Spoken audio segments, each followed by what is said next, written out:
Praise the Lord. सबको जय मसीह की। आज का बाइबल वचन यशायाह अध्याय 42 5% से हम पढ़ते हैं। परमेश्वर जो आकाश का सृजने और तानने वाला है, जो उपज सहित पृथ्वी का फैलाने वाला है और उस पर के लोगों को सांस और उस पर के चलने वालों को आत्मा देने वाला यहोवा है, वह यूं कहता है, मुझे यहोवा ने तुझको धर्म से बुलाया है। मैं तेरा हाथ थाम कर तेरी रक्षा करूंगा। मैं तुझे प्रजा के लिए वाचा और जातियों के लिए प्रकाश ठहराऊंगा, कि तू अंधों को आंखें खोले और बंदियों को बंदी गृह से निकाले, और जो अंधियारे में बैठे हैं उनको को कालकोठरी से निकाले। मैं यहोवा हूँ, मेरा नाम यही है। अपनी महिमा में दूसरों को न दूंगा, और जो ये स्तुति मेरे योग्य है वह खुद ही मूर्तों को न दूंगा। आमीन। मेरे प्रिय, परमेश्वर का वचन क्या कहता है? परमेश्वर हमसे कहता है कि मैं वो परमेश्वर हूँ। मैंने ही आकाश और पृथ्वी की रचना की।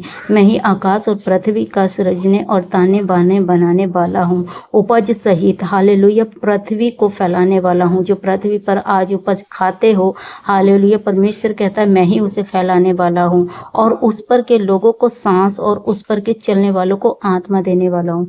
मेरे प्रियो, जो पृथ्वी पर लोग चलते और फिरते हैं, जो हमारी सांसें हैं वो परमेश्वर की दी हुई हैं। वो कहता है मैं ही सांसों का देने वाला हूँ, और प्रभु कहता है कि आत्मा को देने वाला यहोवा हूँ। वह यूं कहता है, मुझ यहोवा ने तुझको धर्म से बुलाया है। मैं तेरा हाथ थाम कर तेरी रक्षा करूंगा। अब प्रभु कहता है कि मैंने तुझे धर्म से बुलाया है, मैं तेरा हाथ थाम कर तेरी रक्षा करूंगा। मेरे प्रिय, आज हमें किसी मनुष्य से डरने की जरूरत नहीं है, क्योंकि हमारा हाथ किसी मनुष्यों ने नहीं थामा है। हमें मनुष्यों पर विश्वास करने की जरूरत नहीं है, किसी मूर्तों पर विश्वास करने की जरूरत नहीं है, क्योंकि परमेश्वर का वचन साफ साफ कहता है। उसने हमसे वादा किया है, उसने कहा है, मुझ यहोवा ने तुझको धर्म से बुलाया है। हालेलुया। मैं तेरा हाथ थाम कर तेरी रक्षा करूंगा। मेरे प्रिय, परमेश्वर ने साफ साफ कहा है कि मैं तेरा हाथ थामूंगा, हर दुख में, हर कलेश में, हर परिस्थिति में। हालेलुया। मैं तेरा हाथ थाम कर तेरी रक्षा करूंगा। मेरे प्रिय, परमेश्वर हमारी हर एक चीज से रक्षा करता है। मैं तुझे प्रजा के लिए वाचा और जातियों के लिए प्रकाश ठहराऊंगा। और यहाँ परमेश्वर का वचन कहता है, यदि तू मुझ पर विश्वास करता है, मेरी आज्ञा को मानता है, मेरे वचन पर चलता है, तो मैं जातियों के लिए तेरा क्या करूंगा? तुझे प्रकाश ठहराऊंगा, कि तू जातियों के बीच में जाके चमकेगा, उनके उठाने का कारण ठहरेगा। परमेश्वर का वचन कहता है कि तू अंधों की आंखें खोले और बंदियों को बंदी गृह से निकाले। मेरे प्रिय, परमेश्वर का वादा है, यदि आप परमेश्वर के भय में परमेश्वर के वचन पर चलते हैं, तो परमेश्वर कहता है कि मैं तुझे उठाकर इतना प्रकाशमान करूंगा, मैं तुझे जातियों के लिए प्रकाशमान ठहराऊंगा, और तुझे इतनी आशीष दूंगा, वो सामर्थ्य तेरे अंदर दे दूंगा, ताकि तू अंधों की आंखें खोले और बंदियों को, जो बंदी में पड़े हैं, कारागार में पड़े हैं, बंदियों से निकाले, बंदियों को निकाले, जो अंधियारे में बैठे हैं, जो लोग अंधियारे में पड़े हैं।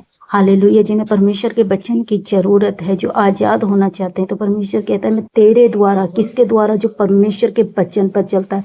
परमेश्वर उससे कहता है मैं तेरे द्वारा बंदी गृह से निकाले, और जो अंधियारे में बैठे हैं उनको काल कोठरी से निकाले। हालेलुया। कि मैं तुझे ऐसी सामर्थ, ऐसा अभिषेक, ऐसे अनुग्रह दूंगा, ताकि तू अंधों के आंखों को खोलेगा और काल कोठरी से निकालेगा, लोगों को अंधियारे से निकाल के काल कोठरी से निकालेगा। मैं यहोवा हूँ, मेरा नाम ये। अब परमेश्वर कहता है कि मैं यहोवा हूँ और मेरा नाम यही है, और मैं ही यहोवा, ये सारे चिन्ह और चमत्कार करने वाला परमेश्वर हूँ, जो तेरे द्वारा भी कर सकता हूँ। किसके द्वारा? हर एक मनुष्य के द्वारा जो विश्वास करते हैं। परमेश्वर कहता है अपनी महिमा में दूसरों को न दूंगा, और जो ये स्तुति मेरे योग्य है वह खुद ही मूर्तों को न दूंगा। परमेश्वर कहता है जो मुझ पर विश्वास करते हैं मैं उन्हीं को ये महिमा दूंगा। और परमेश्वर कहता है अपनी महिमा में दूसरों को न दूंगा। दूसरों को किसको? मेरे प्रिय, जो लोग मूर्तों के पीछे भागते हैं, जो मूर्तों की, हालेलुया, खुद ही मूर्तों की पूजा करते हैं, तो परमेश्वर कहता है मैं अपनी महिमा सिर्फ मनुष्यों को दूंगा, मैं खुद ही मूर्तों को ना दूंगा। हालेलुया। तो मेरे प्रियो, मैं आशा करती हूँ आप इस वचन पर विश्वास करेंगे। हालेलुया। और इस वचन के, हालेलुया, परमेश्वर के वचनों पर चलेंगे, परमेश्वर की आज्ञाओं को मानेंगे, तो परमेश्वर आपके द्वारा बड़े बड़े कार्य करेगा। आपको वो सामर्थ्य, वो अभिषेक देगा, ताकि आपके द्वारा अंधे देखे, लंगड़े चले, बहरे सुने गूंगे बोलें और अंधियारे में बैठे लोग, काल कोठरी में बैठे लोग हालेलुया आपके द्वारा आज़ाद होने पाए, छुड़ाए जाएं, क्योंकि परमेश्वर कहता है मैं यहोवा हूँ, मेरा नाम यही है। हालेलुया। तो आप भी चाहते हैं अपने जीवन में कि परमेश्वर की सामर्थ आपके जीवन में उतरे, वो अभिषेक आपको मिले, चंगाई करने का वरदान आपको मिले। तो मेरे प्रियो, परमेश्वर के वचन में, प्रार्थना में, उपवास में बना रहना होगा, पवित्रता में बना रहना होगा, परमेश्वर के वचन को पढ़ना होगा, ताकि आप जब परमेश्वर की वचन को आप पढ़ते हैं तो परमेश्वर की आज्ञा को जानते हैं। तो इसलिए वचन पढ़ना बहुत जरूरी है। परमेश्वर की सारी आज्ञाएं, सारी बातें परमेश्वर के वचन में लिखी हैं। जब आप वचन पढ़ते हो तो उसकी आज्ञाओं को, उसकी बातों को जान पाते हो, और जान पाते हो फिर आप प्रार्थना कर पाते हो, उपवास कर पाते हो। तो जब उस उपवास और प्रार्थना करते हो तो परमेश्वर की सामर्थ उतरती है, और उसी सामर्थ के द्वारा आपको अभिषेक मिलता है, और अभिषेक के द्वारा आपके बंधन टूटते हैं और आपके द्वारा लोग आजाद होते हैं। आमीन। तो मैं ऐसा करती हूँ, इस वचन के पढ़े और सुने जाने पर प्रभु आप सबको आशीष दे, सबको जय मसीह की। God bless you. हमारे चैनल को अगर वीडियो पसंद आई है तो सब्सक्राइबर करें और कमेंट में आमीन लिखें, दूसरों के साथ भी साझा करें। तब तक के लिए सबको जय मसीह।